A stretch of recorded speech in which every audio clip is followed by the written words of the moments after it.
Alors on passe le tiers de sa vie pratiquement à dormir.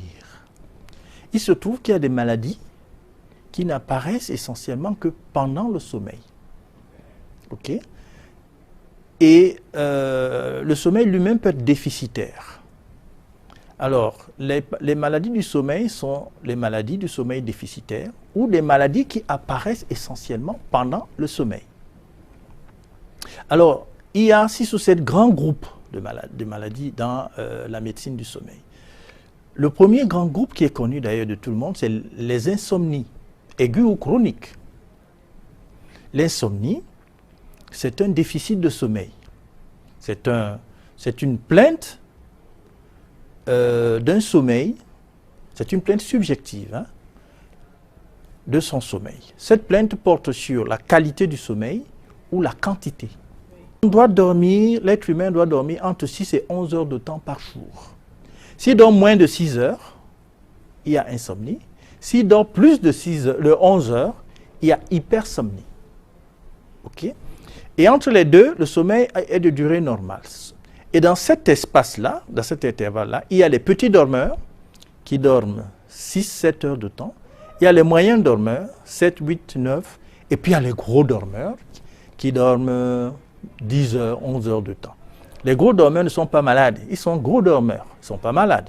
Les petits dormeurs ne sont pas malades non plus, ils sont petits dormeurs. Okay? À partir du moment où vous dormez moins de 6 heures, ou vous dormez plus de 11 heures, c'est à partir de ce moment-là que ce sommeil devient pathologique. Maintenant, le sommeil peut être pathologique, mais pas en termes de durée.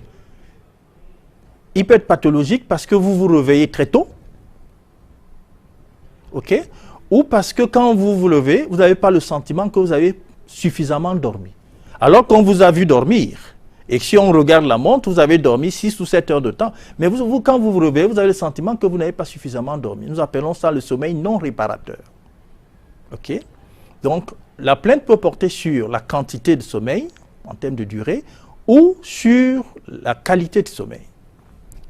Bien, alors, les grands groupes de pathologies dans les insomnies, il y a donc les insomnies psychophysiologiques.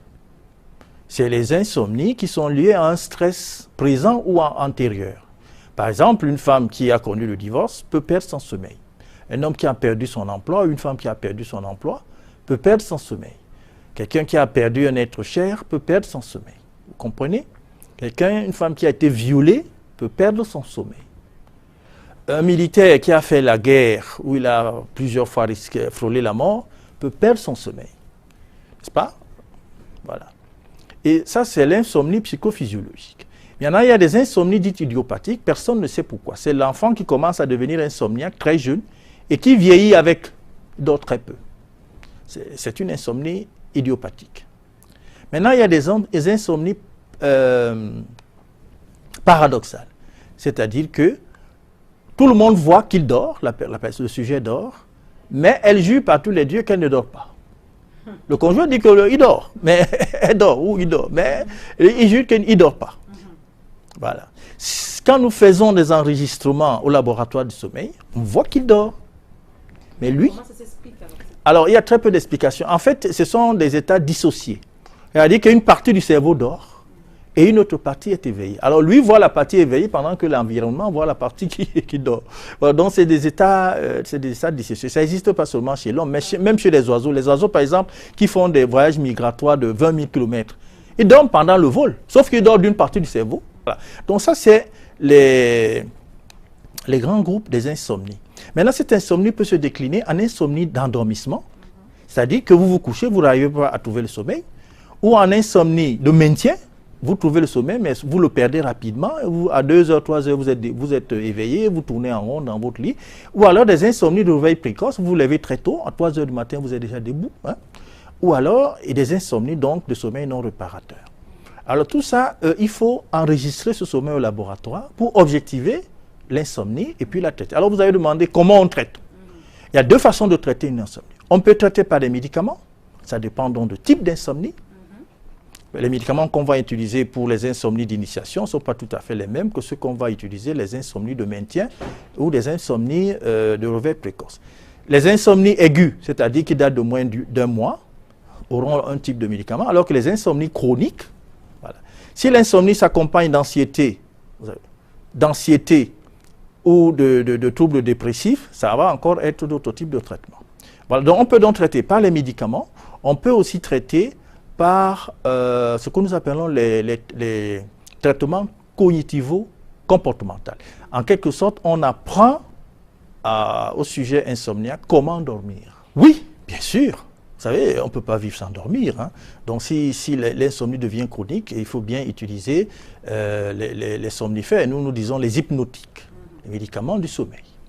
Voilà, donc on peut les utiliser. Sauf que quand on les utilise, il faut toujours une durée. Il faut éviter de les utiliser indéfiniment. Il faut une durée. Et certains malades deviennent dépendants de ces médicaments. Hein, et en ce moment-là, il faut faire un effort pour l'amener à retrouver un sommeil naturel. Mais il faut utiliser ces médicaments lorsque l'insomnie devient chronique et lorsque l'insomnie commence à affecter le psychisme de la personne. Comprenez? C'est-à-dire que le jour, il a tendance à ne pas dormir la nuit, et puis de somnoler le jour ou même de dormir profondément le jour. Donc ça perturbe complètement sa vie et peut-être sa scolarité si c'est un enfant jeune, ou même sa vie professionnelle.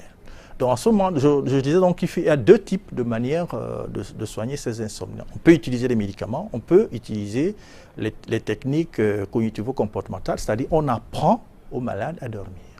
Ce qu'il faut faire et ce qu'il ne faut pas faire. Les pensées qui sont bonnes pour le sommeil et les pensées et les croyances, les attitudes qui ne sont pas bonnes. Tout ça, ça s'apprend.